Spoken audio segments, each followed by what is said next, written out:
¿Qué tal? Buenas tardes a todos.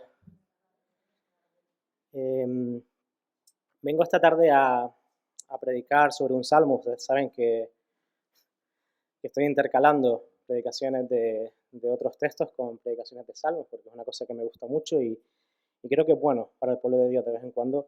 Y me encantan los salmos y creo que en el libro de salmos hay como una especie de mini teología de toda la teología que existe, ¿no? Hay algunos salmos que hablan de alabanza, otros salmos que hablan hablan de clamar a Dios en momentos de dificultad, hay todo tipo. Entonces, para mí me encanta hablar de salmos. Pero este es un tipo de salmos que me encanta especialmente porque es un salmo mesiánico. Entonces voy a intentar esta tarde trasladarles lo que este salmo, mm, miles de años antes, intentaba anticipar, que era la venida de nuestro Señor Jesús. Este salmo habla claramente de nuestro Señor Jesús. Y lo voy a hacer intentando hacer un paralelismo entre los versículos de este salmo y el relato de la crucifixión y la resurrección de nuestro Señor Jesús. Entonces, si tienen algún tipo de imagen en la cabeza, algún tipo de imaginería en la cabeza sobre la crucifixión y la resurrección de nuestro Señor, les pido que la evoquen a sus mentes en esta tarde, porque es importante tener esas imágenes para que esas imágenes se vean reflejadas en este Salmo 118. Este Salmo 118 dicen que era el favorito de Martín Lutero. Decían que era la fuente de fortaleza que le permitía escapar de todos los problemas cuando ni el emperador, ni el rey, ni los príncipes, ni ningún otro hombre de la tierra podía ayudarle en medio de la persecución que sufrió cuando empezó la reforma protestante. Es el último de una serie de salmos que se llaman salmos Jalel. Y este grupo de salmos que van del 113 al 118 es un grupo especial. Es un grupo de salmos especiales de alabanza que los judíos los utilizaban históricamente para celebraciones especialmente felices, como la Pascua, Pentecostés, la fiesta de las cabañas. El significado de la palabra Jalel está relacionado con nuestro aleluya de hoy en día, que significa alabad a Jehová, por lo que es fácil entender que se trata, como digo, de un salmo de alabanza. Este Salmo 118 incide en la gratitud a Dios por la salvación, pero además, como digo, es un salmo mesiánico, es decir, que incluye una profecía de enorme relevancia, que debía ser Jesús, que debía ser aquel carpintero de Nazaret y no otro, no otra piedra sobre la que se levantaría el pueblo de Dios.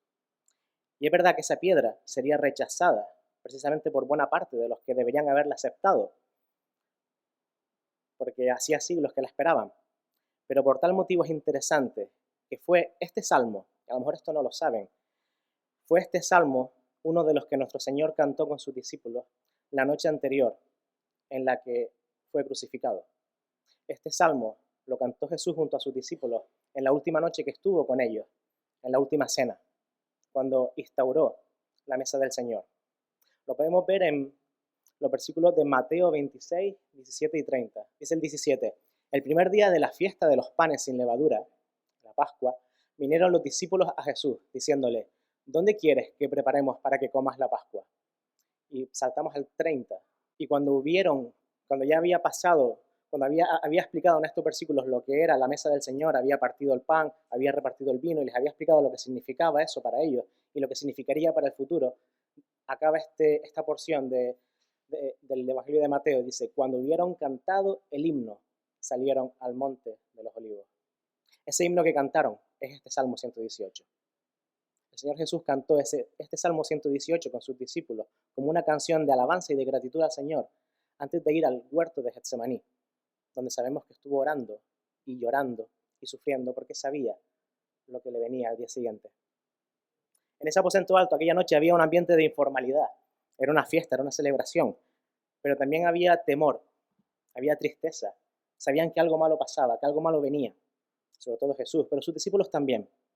Y así estaban ellos reunidos en ese lugar y el Señor comió en la fiesta de la Pascua con sus discípulos y cuando finalizaron, después de haberles explicado una nueva festividad que había instaurado ese día, que era la mesa del Señor, que festejamos nosotros los cristianos y en esta iglesia todos los primeros de mes, construyó una especie de monumento. Instauró una nueva tradición. De las cenizas del pasado, él tomó elementos frágiles como el pan y el vino que se echarían a perder en unos pocos días y construyó, como digo, un monumento. No era de mármol ni de bronce, no era de plata ni de oro, era solo pan y vino. Eso era todo.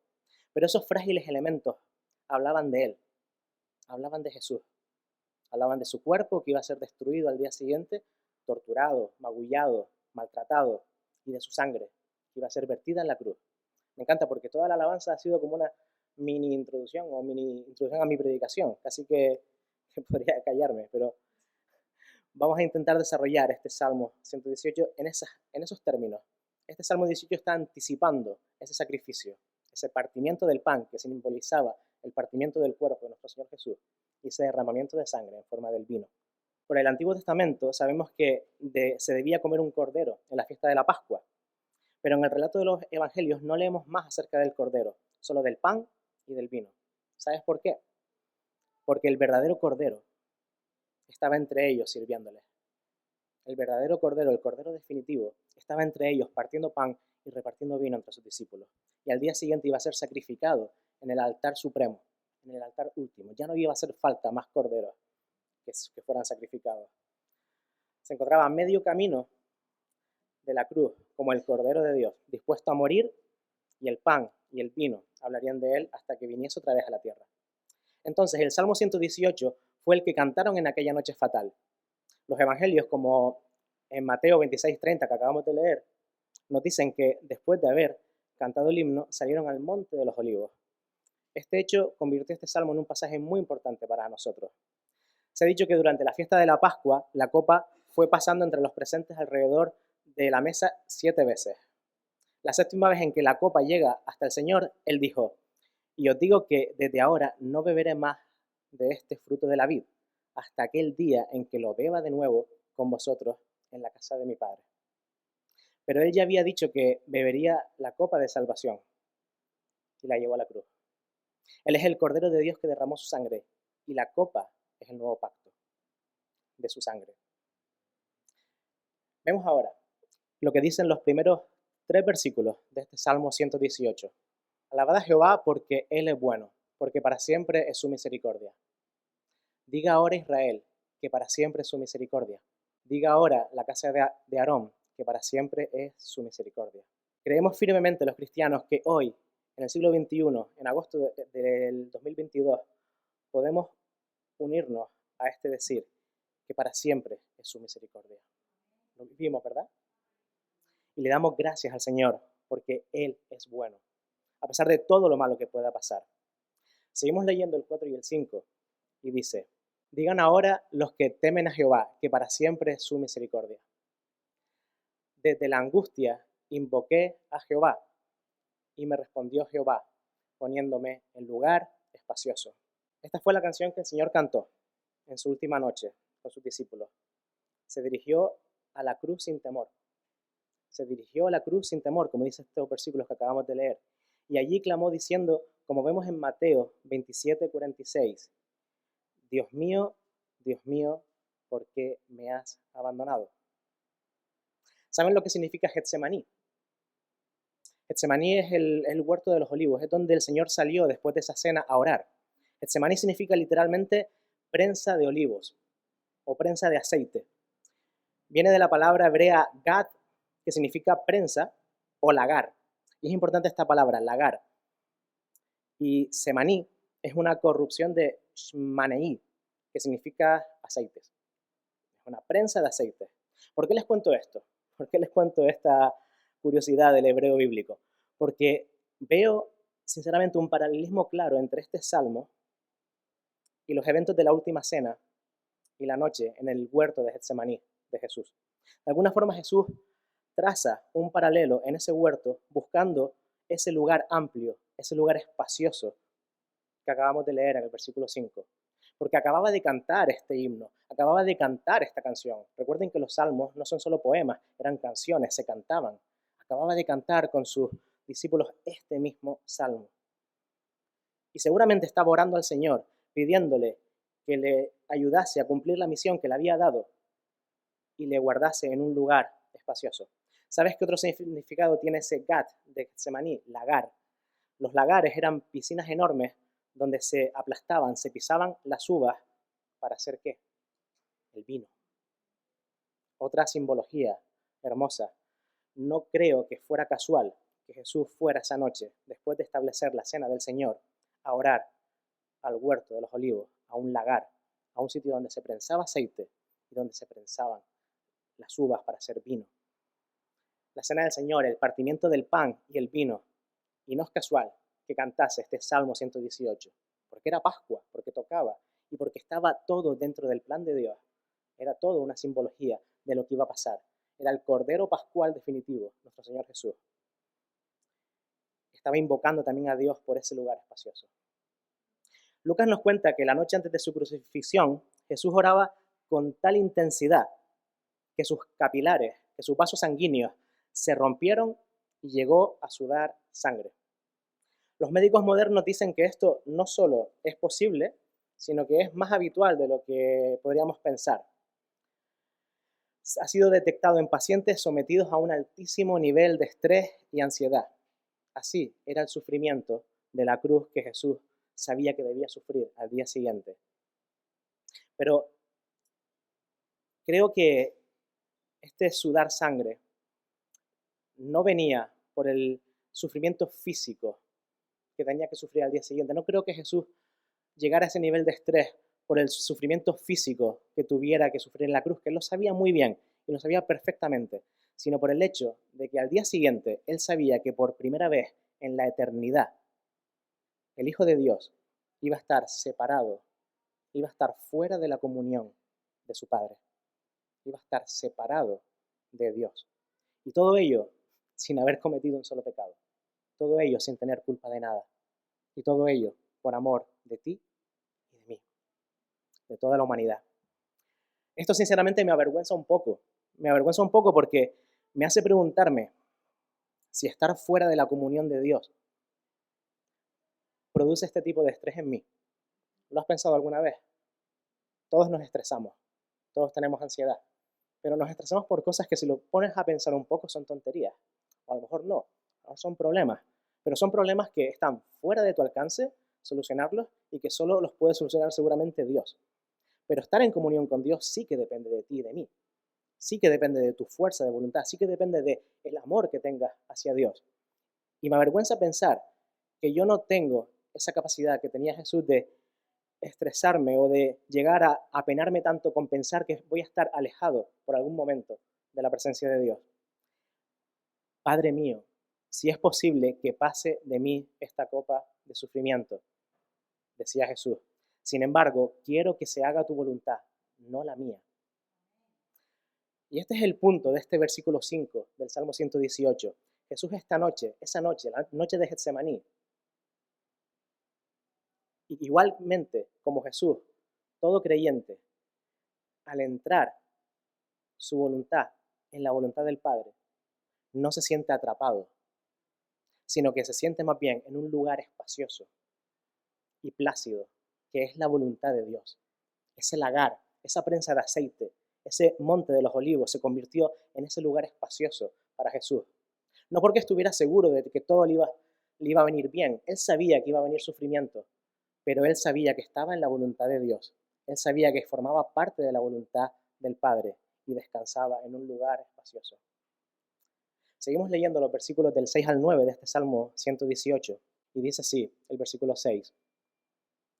Jehová está conmigo, no temeré lo que me pueda hacer el hombre. Jehová está conmigo entre los que me ayudan, por tanto, yo veré mi deseo en los que me aborrecen. Mejor es confiar en Jehová que confiar en el hombre. Mejor es confiar en Jehová que confiar en príncipes. Estoy seguro que no fueron las espadas de los soldados romanos aquella noche que vinieron a prender a Jesús en el huerto de Getsemaní las que le atraparon. No fueron las espadas de los soldados romanos las que atraparon a nuestro Señor. ¿Sabes qué fue? Fue más bien la voluntad de Dios, de su Padre. Y en el versículo 7 hay una palabra complicada de entender si lo lees así. Dice la palabra mi deseo. La palabra mi deseo en nuestras traducciones modernas es complicado porque es una traducción más moderna de los manuscritos más antiguos. En los manuscritos originales vemos una mejor traducción de este versículo que nos hace entenderlo mejor. Voy a intentar traducirlo, ¿vale? Sería algo así como, el Señor está conmigo entre los que me ayudan y por lo tanto veré o miraré hacia abajo a los que me odian, a los que me aborrecen. Tal era la seguridad que tenía el salmista cuando escribió esto, y es la seguridad que tenía Jesús cuando se enfrentó a la muerte en la cruz. Cuando los soldados llegaron a Getsemaní aquella noche, los soldados le preguntaron, Jesús le preguntó a los soldados a quién estaban buscando. Y cuando le dijeron a Jesús de Nazaret, él simplemente respondió, yo soy. Ego mei, yo soy. Me imagino a Jesús allí de pie.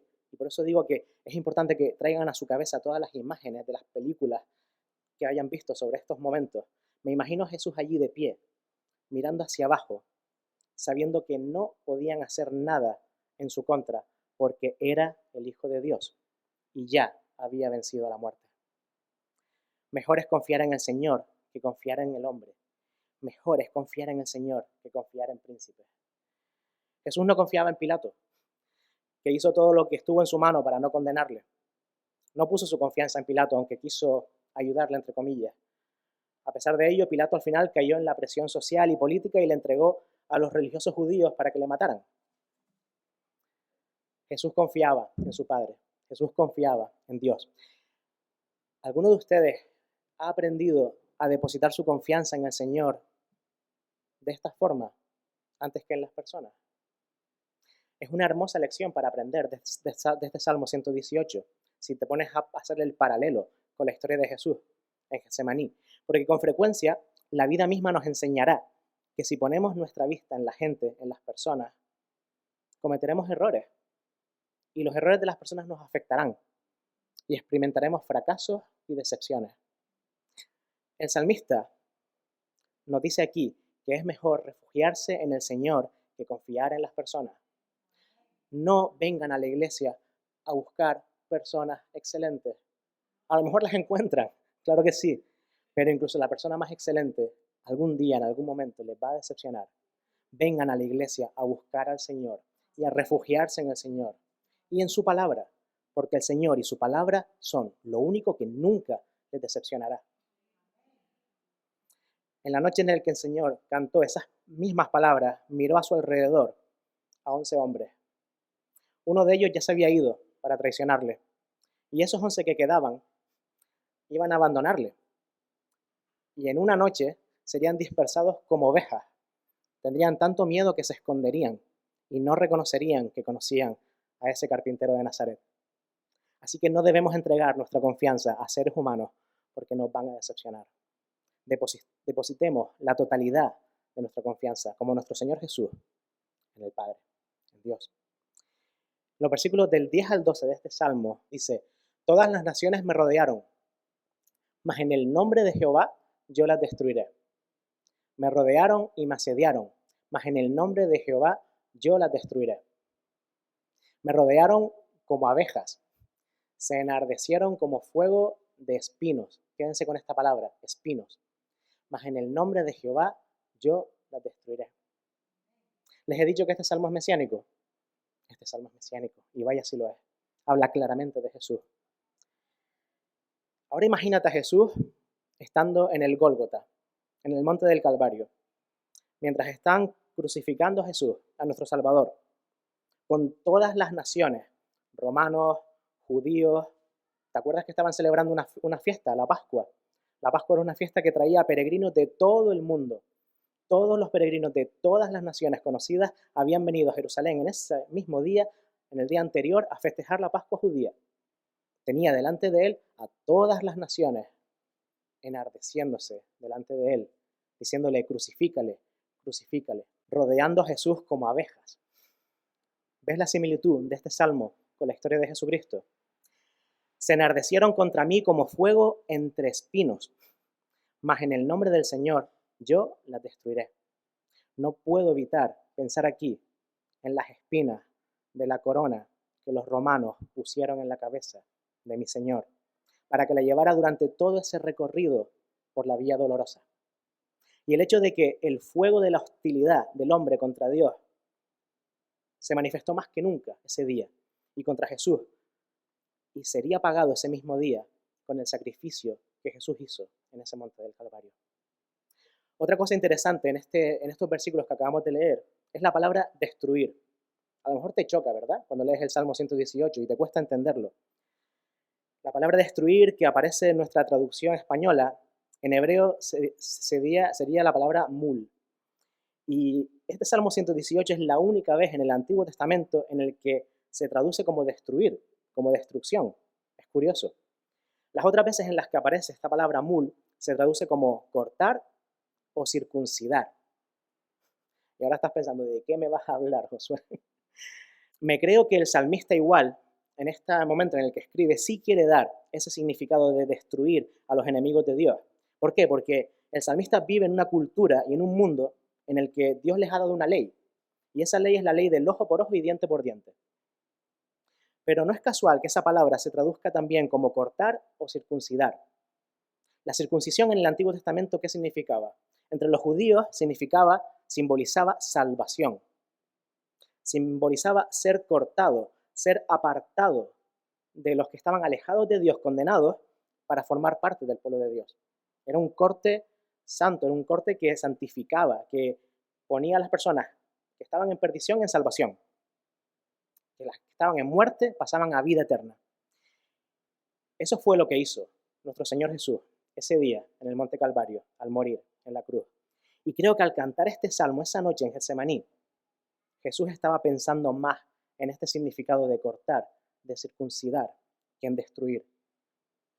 Quería circuncidar, quería cortar, quería en el fondo apartar a todas esas naciones, a todas esas personas que en ese momento le odiaban, para que algún día, por medio de ese sacrificio y por su enseñanza en el mundo, se arrepintieran y le aceptasen como lo que era, el Hijo de Dios y el Salvador del mundo. Jesús venció a todas esas naciones que le odiaban en el nombre de Jehová, como dice este versículo 12, en el nombre de su Padre, Dios, que tenía ese plan para que tú y yo hoy, que formábamos, o quizás alguno todavía forma parte de esas naciones, pudiéramos aceptar a Cristo como Salvador y por fe salvarnos. Porque antes de conocer a Dios, antes de conocer a Jesús, antes de arrepentirnos y reconocerle como Salvador, formábamos parte de esas naciones que le estaban crucificando. Cuando le aceptamos como Salvador y nos arrepentimos de nuestros pecados, el Señor nos corta, nos aparta y nos salva. Seguimos leyendo el Salmo, seguimos leyendo los versículos del 14 al 17. Sigue así, este maravilloso Salmo 118. Mi fortaleza y mi cántico es Jehová, y Él me ha sido por salvación. Voz de júbilo y de salvación hay en las tiendas de los justos. La diestra de Jehová hace proezas. La diestra de Jehová es sublime. La diestra de Jehová hace valentías. No moriré, sino que viviré, y contaré las obras de Jehová. ¿Pueden ver, como veo yo claramente, a nuestro Señor Jesús ahí hablando? No moriré, sino que viviré, y contaré las obras de mi Padre. En esta gran sección tenemos alabanza por la liberación. Es una canción de salvación. Sobre todo cuando dice voz de júbilo y de salvación hay en las tiendas de los justos, esta es una referencia a la resurrección del Señor cuando dice, no moriré, sino que viviré y contaré las obras del Señor. Puedo escuchar la voz de nuestro Señor, lleno de alegría, lleno de victoria, victorioso, diciendo esas palabras esa noche, porque sabía que iba a pasar, porque sabía que iba a resucitar. Sabía que al día siguiente iba a morir, pero que 3 días después iba a resucitar. Él vive ahora a la diestra del Padre, como repite varias veces estos versículos. Él vive ahora ahí, a la derecha, a la diestra del Padre, y no está quieto, no está parado, no está sin hacer nada, está intercediendo por todos y cada uno de nosotros. Y si alguno peca, como dice Juan, abogado tenemos con el Padre. Jesús, a su mano derecha, está declarándonos justificados por la obra que hizo ese día muriendo en aquel lugar, en nuestro lugar y por nuestro pecado.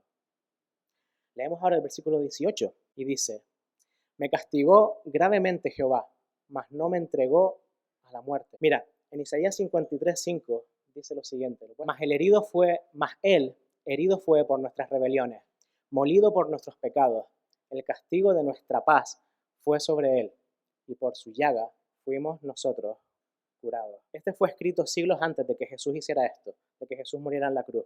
Isaías lo anticipó, porque Dios se lo reveló, porque era un profeta, porque eso es lo que hacían los profetas. Y además Cristo regresó de los muertos, no fue entregado a la muerte.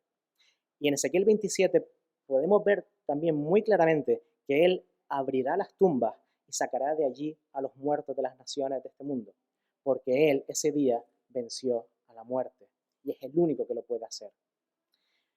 Seguimos leyendo el Salmo 118, los versículos 19 y 20, y esto es otra demostración de que es un salmo mesiánico. Abridme las puertas de la justicia, entraré por ellas, alabaré a Jehová. Esta es puerta de Jehová, porque por ella entrarán los justos. ¿Cuál es esa puerta del Señor? El Señor Jesucristo nos lo explica con toda claridad cuando lo dice en Juan 10:9. Veo que algunos se la saben. Yo soy la puerta. El que por mí viene será salvo. Esa es la puerta del redil. Y como leemos también en Juan 14:6, Él mismo dijo, yo soy el camino, la verdad y la vida. Nadie viene al Padre sino por mí. Y además, le voy a dar otra referencia bíblica que respalda este Salmo 118 como mesiánico. Ezequiel 44 habla también de otra puerta, de esa puerta, pero en clave futura, en clave del futuro, de lo que está por venir. La puerta este, la puerta oriental de Jerusalén. Cuando Jesús vuelva, pisará de nuevo ese monte de los olivos, pisará de nuevo ese Getsemaní donde oró aquella noche. Y entrando por esa puerta este, por esa puerta oriental, habrá hecho su camino a través del nuevo pacto. Pero esta vez entrará a ese jardín de forma victoriosa, no dolorosa. Seguimos leyendo los versículos 21 y 22 de este Salmo 118. Te alabaré porque me has oído y me fuiste por salvación. La piedra que desecharon los edificadores ha venido a ser cabeza del ángulo. Este versículo es muy famoso, es muy conocido. La piedra de este versículo se refiere al Señor Jesucristo. Esa piedra de la que habla el salmista miles de años antes de que Jesús se hiciera hombre y viniera a la tierra, era nuestro Señor Jesucristo. Y Él lo aclaró en Mateo 21:42, cuando nos dice lo siguiente. Jesús les dijo, ¿nunca leísteis en la Escritura, la piedra que desecharon los edificadores ha venido a ser cabeza del ángulo? El Señor ha hecho esto y es cosa maravillosa a nuestros ojos. El Señor ha hecho esto y es cosa maravillosa a nuestros ojos. Y en Primera de Pedro, el apóstol Pedro nos lo dice de otra forma también muy bonita. Lo podemos leer en Primera de Pedro 2:6-8. Por lo cual también contiene la Escritura, he aquí, pongo en Sión la principal piedra del ángulo, escogida, preciosa, y el que creyere en él no será avergonzado. Para vosotros, pues, los que creéis, él es precioso. Pero para los que no creen, la piedra que los edificadores desecharon ha venido a ser la cabeza del ángulo. Y piedra de tropiezo y roca que hace caer, porque tropiezan en la palabra, siendo desobedientes, a lo cual fueron también destinados. Y continúa el apóstol Pedro diciendo, para vosotros, pues los que creéis, Él es precioso. En cambio, para los que no creen, la piedra de los constructores es la piedra angular. Y Pedro al final cita a Isaías también cuando habla de esta de piedra de tropiezo y roca que hace caer. Así que queda claro que la piedra es el Señor Jesucristo. Jesús aplicó a sí mismo el cumplimiento de la profecía y el ser la piedra de fundamento, y no deja de ser significativo que cuando Jesús entró en Jerusalén en la última Pascua, la gente lo aclamara con la bendición que aparece en el versículo 26 de este Salmo 18. Esto es lo que le gritaba a la gente a Jesús cuando entró en Jerusalén antes de la Pascua, subido a un asno. Bendito el que viene en el nombre de Jehová, desde la casa de Jehová os bendecimos. No fue casual, todo estaba dentro del plan. Se tenían que cumplir las escrituras y se cumplió una tras otra.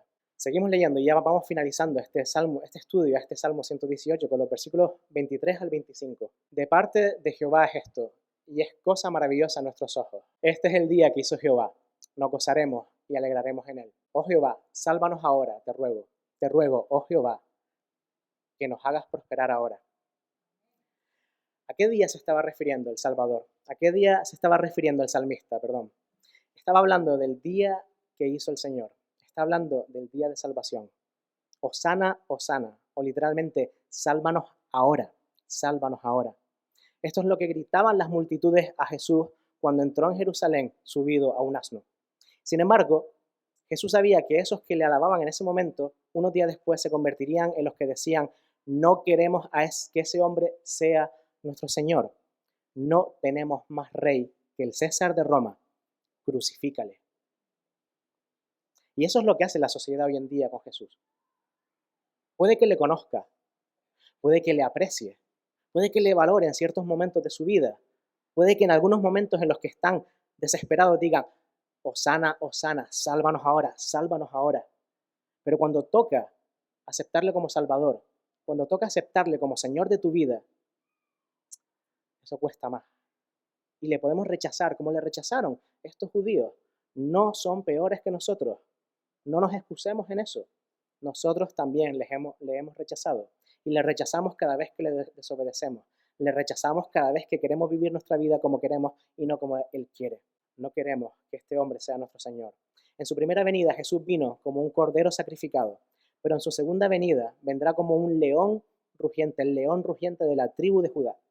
Y veremos el clamor de los que le creen en Él, diciendo Hosana, que quiere decir sálvanos ahora.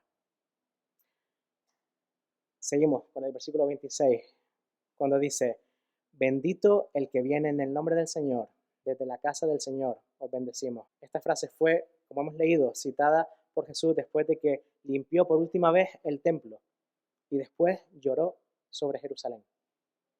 Sus palabras fueron en Mateo 23, 38 y 39. Vuestra casa os he dejado desierta, pues os digo que desde ahora no volveréis a verme hasta que digáis, bendito el que vive en el nombre del Señor. Y finalmente, terminamos la predicación, terminamos el estudio de este Salmo 118 con los últimos dos versículos, 28 y 29.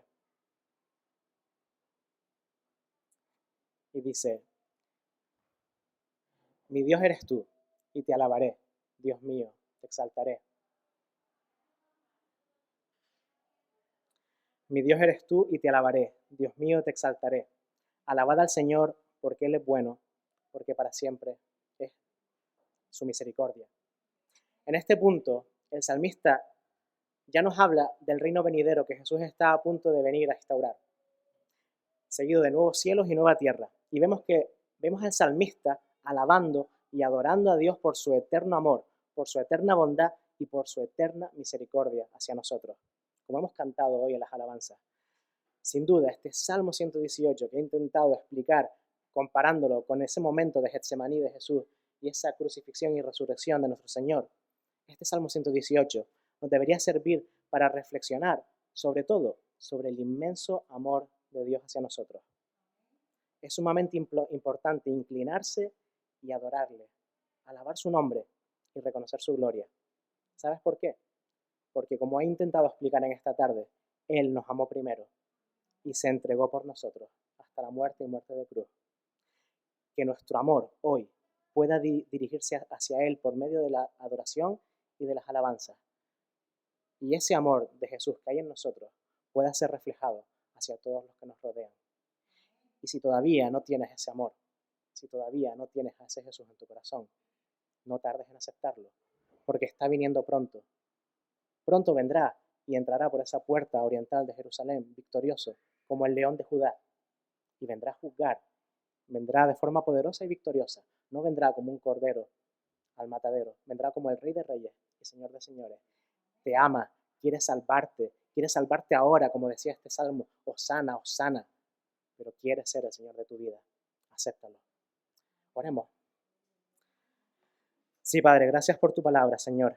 Gracias porque es clara, Señor, porque tú nos hablas por medio de ella, porque tú presentaste por medio de ella el plan que tenías para nuestras vidas. Tú quieres que te conozcamos de forma auténtica, que te aceptemos como Salvador, como Señor de nuestra vida, que nos arrepientemos de nuestros pecados, que te entreguemos toda esa culpa a ti para que tú la puedas cargar, Señor, para que tú nos puedas justificar de todo ese pecado y nos hagas justos delante de Dios, delante de tu Padre, Señor. Gracias por estar a la diestra de tu Padre cada día intercediendo por nosotros. Gracias por estar cada día defendiéndonos y poniéndote en nuestro lugar cuando el juicio tendría que ser para nosotros y cuando lo tenemos más que perdido. Gracias por hacernos inocentes cuando somos culpables, Señor. Gracias, Señor, por ese inmenso amor inmerecido que tienes hacia nosotros. Gracias porque lo tienes cada día y cada día es una oportunidad nueva para acercarnos a ti, a tu palabra y a tu presencia. Gracias por poder venir aquí cada domingo a adorarte, Señor, a alabarte. Venimos aquí para eso, para darte gloria y darte gloria porque eres tú el único que se la merece, Señor. Ningún hombre se la merece, ningún hombre, solo tú. Eres el único digno de toda alabanza. Gracias, Padre. En el nombre del Señor Jesús.